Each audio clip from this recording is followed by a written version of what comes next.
see this form of Krishna, you'll forget all this nonsense. Huh?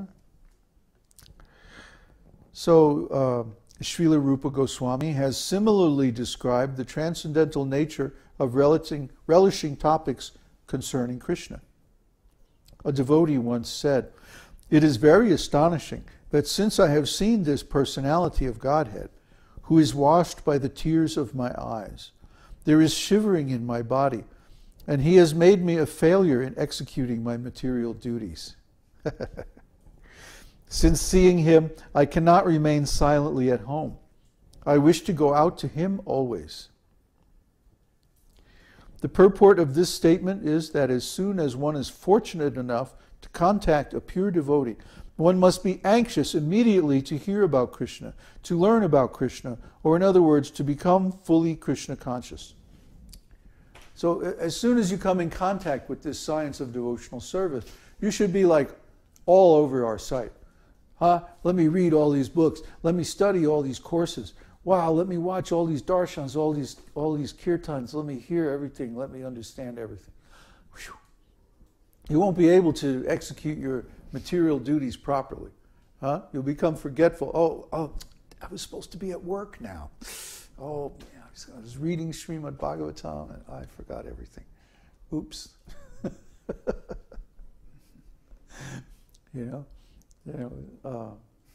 Either wife or husband say, "Where's my dinner?" "Oh, sorry, I was chanting. I forgot to cook." It leads to all kinds of trouble. And I'm laughing because actually it's funny, All these things are simply distractions from the real life of devotional service. You might want to fix that fire. It's kind of going out.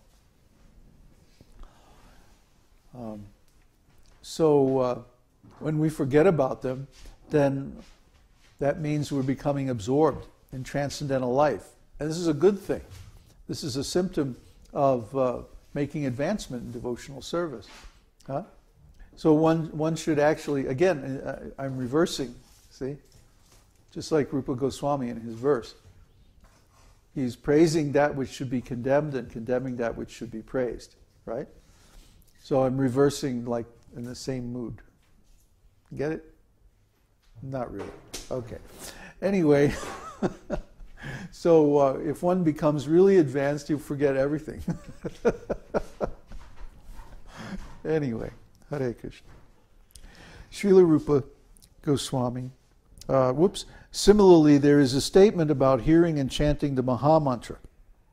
It is said that saints have been able to hear the vibrating strings of the veena in the hands of Narada, who is always singing the glories of Lord Krishna. Now this same sound vibration has entered my ears, and I am always feeling the presence of the Supreme Personality. Gradually, I am becoming bereft of all attachment for material enjoyment. Again, Srila Rupa Goswami has described Mathura Mandala. I remember the Lord standing by the banks of the Jamuna River, so beautiful amid the Kadamba trees, where many birds are chirping in the gardens. And these impressions are always giving me transcendental realization of beauty and bliss. It's a very nice description of Mathura. This feeling about Mathura Mandala and Vrindavan, described by Rupa Goswami, can actually be felt even by non-devotees. The places in the 84 square mile district of Mathura are so beautifully situated on the banks of the river Jamuna that anyone who goes there will never want to return to this material world. He's not necessarily talking about the Mathura in this material world. He's talking about the actual spiritual Mathura. These statements by Rupa Goswami are factually realized descriptions of Mathura and Vrindavan. All these qualities prove that Mathura and Vrindavan are situated transcendentally. Otherwise, there would be no possibility of invoking our transcendental sentiments in these places. Such transcendental feelings are aroused immediately and without fail after one arrives in Mathura or Vrindavan. Yeah, if you go and stay in Vrindavan, even for a very short time, the sentiments, the strong bhakti devotional sentiments of the residents of Vrindavan will awaken transcendental feelings. Just by associating with the dust of Vrindavan, you will get appreciation for devotional service to Krishna. Everyone going here and there in their business, they're saying, Jai Radhe, Jai Radhe. You hear it everywhere. Jai Radhe. So you cannot forget Krishna, even for a moment. Everywhere you go, you're hearing Krishna's name, hearing kirtans, hearing people greet each other with these mantras. Such a wonderful place. In these statements about devotional service, sometimes it may appear that the results have been overestimated, but actually there is no overestimation. Some devotees, as revealed scriptures give evidence, have had immediate result by such association, although this is not possible for all. For example, the Kumaras immediately became devotees simply by smelling the incense in the temple. Bilvamangala Thakur simply heard about Krishna and then immediately gave up his beautiful girlfriend and started out for Mathura and Vrindavan, where he became a perfect Vaishnava. So these statements are not overestimations, nor are they stories.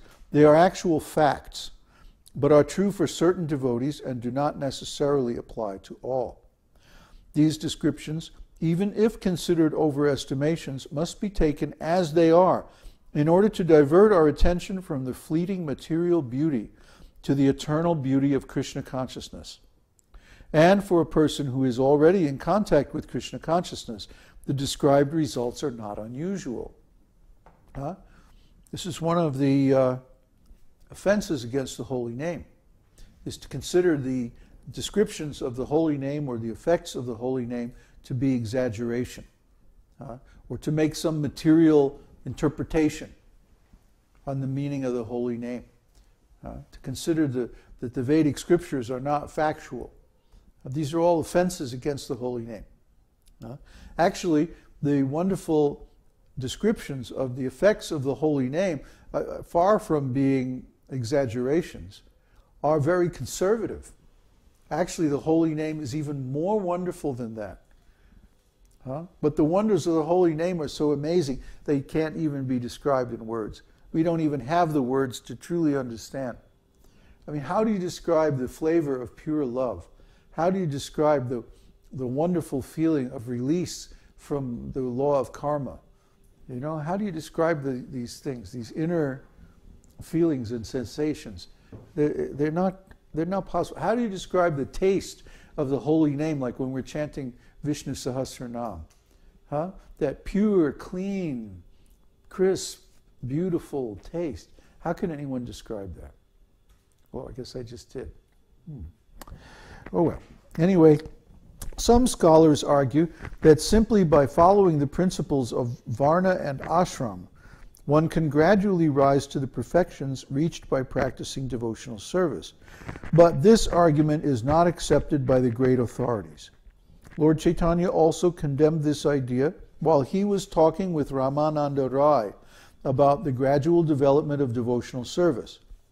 He rejected the idea of the importance of Varnashram Dharma when it was put forward by Ramananda Rai. He said that this advancement of Varna and Ashrama is simply external. There is a higher principle. In Bhagavad Gita also the Lord says that one has to give up all other principles of elevation and take simply to the method of Krishna consciousness. This will help one in achieving the highest perfection of life. That's true. Varna and ashram are part of the material instructions in the Vedas. The Vedas mainly deal with the three modes of material nature, Krishna says. In the second chapter, verse 54, I think. He says, the Vedas deal mostly with the modes of material natures. Be transcendental to these modes. See? So all of these Vedic ritualistic principles are basically external. They're external because they deal with management of the material body and material energy. But spiritual devotional service is completely transcendental because it engages the soul, pure consciousness in the consciousness of Krishna through his holy name. So try to understand that this process is transcendental from the very beginning. Huh? It's not that it utilizes the material energy in some way. It doesn't use the material energy at all. Maybe externally there's some engagement of the material energy, but internally there's direct contact between the soul and Krishna. And that's the essence of devotional service, or Krishna consciousness. I'm always amazed at people who make some material interpretation of Krishna consciousness. Krishna consciousness means you go to this temple, you wear some funny clothes, you do this, you do that, and it's all described in external. No, it's not external. That's only preliminary or preparatory or a preliminary purification so that you can appreciate what